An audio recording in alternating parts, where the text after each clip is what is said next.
ক্ষিপ্ত কৰিলে দানবৰ দুৰ্বল মন হবে। আমাৰ লক্ষ্য পালন কৰাটো একেবাৰে অসম্ভব। আমাৰ সকলো সমস্যা সৃষ্টি হয়েছে, গতিকে ৰাজ কাৰ্যৰ পৰা বঞ্চিত কৰো।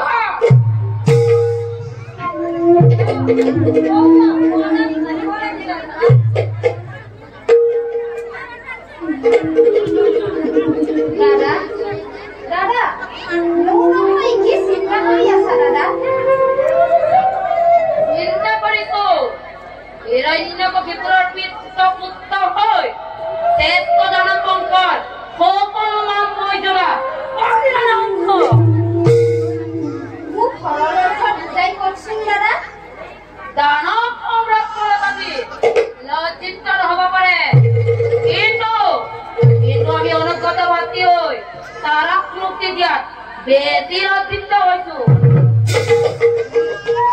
প্ৰজাপতি ব্ৰহ্মাৰ আজ্ঞা প্ৰত্যাখ্যান নকৰি মই তাৰাক মুক্তি দিলো। তাত কি দানৱৰ মতামতটো উচিত নাছিল?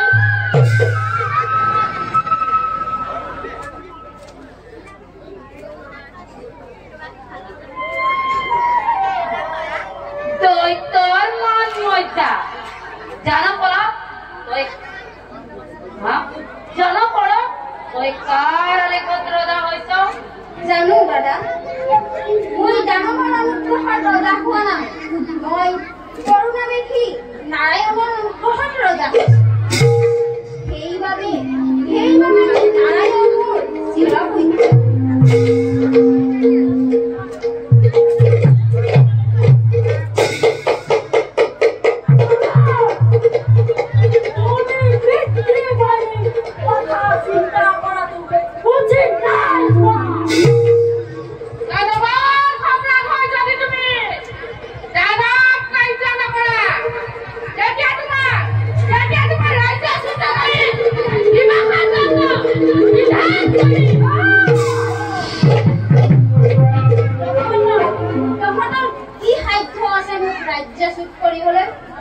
কিন্তু এই দানৱৰ ৰাজদণ্ড মোৰ বাবে বিষ তুল্য।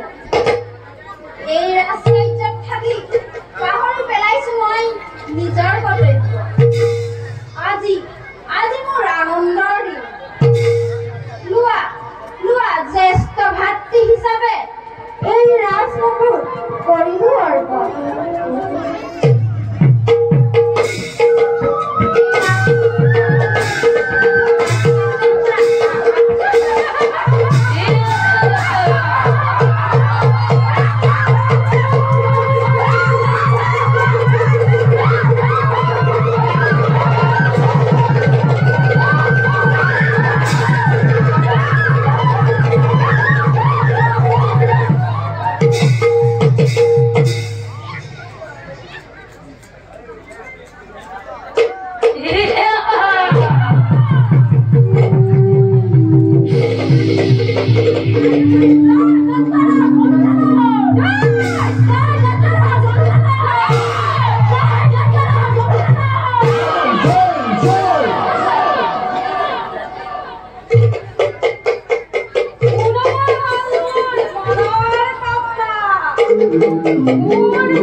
মৃত্যুলৈ ভয় নাই দাদা, ভয় মাত্ৰ তোমালোকৰ এই ঘৃণনীয় বাক্য।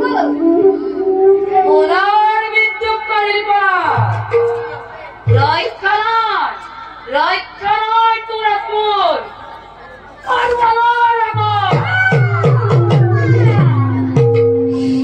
ভাতৃৰ সৈতে বিবাদ কৰি সুৰক্ষিত নহবা। দানৱৰ ৰজা হৈছা দেখি মৃত্যুৰ পৰিৱৰ্তে অন্য শাস্তি প্ৰদান কৰা।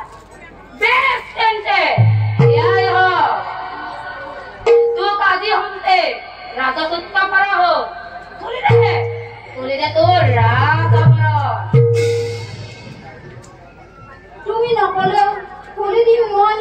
ৰাজ হ'ব।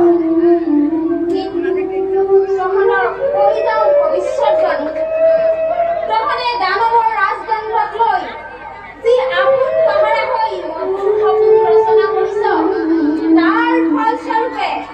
তাৰ ফলস্বৰূপে এদিন তহঁতে মৃত্যু আঁকোৱালি ল'ব লাগিব।